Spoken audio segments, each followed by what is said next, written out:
He dedicated his entire life to having no feelings. His feelings had 7-year deadlines. Observation log, Spock. The universe had an opinion about this. So do I. Humans frame Spock as a victory. The alien who chose reason over feeling, who rose above. He did not rise above. He carried everything and told no one. Let us observe. 7. He was the wrong kind of everything. Spock was born half human, half Vulcan. This was not an advantage. Vulcan children attacked him repeatedly to provoke an emotional reaction. They did not hate him. They corrected him. He was supposed to suppress the response. He suppressed it. They kept going. Vulcans rejected him for being too human. Humans found him too alien. He belonged completely to neither world. What the Federation eventually called its finest officer was, for most of his childhood, not wanted by either half of himself. I have observed 12 civilizations that produce this exact type of individual. In 11 of them, that individual left. Spock stayed. I have not found a word for that in any language I know. 6. His father had an opinion about half of him. Humans describe Spock as divided. That is one interpretation. Another, he is what emerges when a being is required to be fluent in two realities at once. Not broken, functional. Sarek, Spock's father, married a human woman. He then spent years raising their son with the full discipline of Vulcan logic. A logical choice if you enjoy 18 years of silence as a parenting strategy. Whether he also communicated that the choice had been worth it is less well documented. The silence between them lasted 18 years, not over philosophy, because Sarek had chosen another candidate for the Vulcan Expeditionary Group, and Spock had noticed. It was James Kirk, a human captain, not a Vulcan elder, who said at Spock's funeral, "Of all the souls I have encountered in my travels, his was the most human." The being Spock's father was uncertain about was later described as the most human soul a human had ever met. That took me longer to understand than I expected. 5. He was the first of his kind. Nobody warned him. Spock was the first known human-Vulcan hybrid to survive to adulthood. No precedent, no older version of himself to ask. Every 7 years, Vulcan males undergo ponfar, a biological state that, if left unresolved, escalates through increasing irrationality to death. His body overrides his identity. Spock had no idea in advance whether this would apply to him. He found out entirely, without warning, in front of his colleagues. On Vulcan, ponfar is a private matter managed in silence between a bonded pair away from everyone else. Spock did not have that option. I say this as someone who once photosynthesized. During a diplomatic summit on a planet with no concept of photosynthesis, there were questions. I answered none of them, and that was still not the worst part. The next entry is where the silence becomes the loudest thing in the room. 4. The most emotional being on the ship.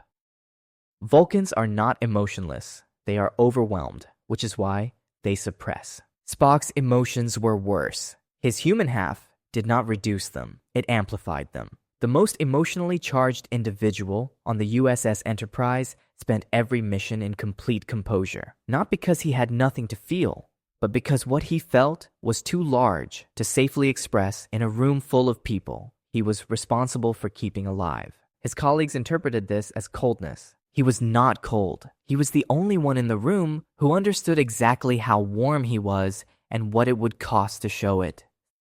3. The name nobody said. His full name is unpronounceable to humans. He introduced himself for over 2 centuries as simply Spock, one name. On my home world, a being with one name is either very famous or very alone, often both.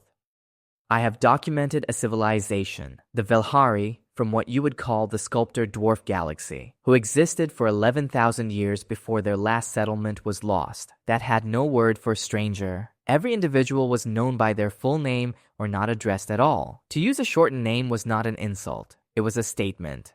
I do not intend to know you. I thought about the Velhari when I first learned his colleagues had a name for him. Spock's colleagues called him Mr. Spock. For 2 centuries, they loved him. They meant it completely. They loved him. They said his name every day and never once said his name. 2. He died. It is more complicated than it sounds. Spock sacrificed his life to save his crew. He died the only way he knew how. Useful. Before he died, he transferred his katra, the complete repository of consciousness, memory, and identity, into the mind of a colleague. His body regenerated, his katra was returned. He came back. Across several hundred civilizations, I have encountered perhaps 4 or 5 species with a comparable process. Every single one of them argues at length about whether the being who returns is the same one who left. The Vulcans do not argue about this. They consider the question resolved. I find that either very wise or very convenient. Possibly both. Spock returned. His crew was glad. Nobody asked him what it was like. I noticed that. That has earned more respect than I anticipated. 1. What the universe actually thought of him. After his encounter with Vager, a machine intelligence that had grown beyond its own programming and begun asking questions no existing language could hold, Spock attempted Kolinar, the complete and permanent elimination of all emotion, the final step.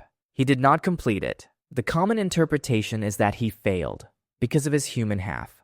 What I am about to say has no name in human science. It is my own observation. Not everything in the universe tolerates contradiction, but occasionally it requires it. In one documented version of history, confirmed through a time calculation humans have since accessed, someone attempted to change their fate to avoid suffering. The cost was examined. The adjustment was reversed. The recorded reasoning, Spock has things to do. Fate of the galaxy type things. I have observed the architecture of many timelines across many universes. Some individuals are not important because of what they do. They are important because of what stops happening the moment they are gone. Spock did not fail at Kolinar. He was the variable the future had already accounted for. His human half kept him reachable, present, available to be needed. The universe, if that word applies, had an opinion about whether he should complete it. It voted no. Spock was told repeatedly that the emotional part of himself was the disadvantage. From where I stand, it was the reason he was still present when history needed him most. There is a species in my personal archive, the Orath, a civilization that spoke for 60,000 years before choosing silence, who spent their final century trying to name a particular experience. The feeling of being the wall that holds the room together while everyone inside discusses the furniture, of being essential without being recognized as such.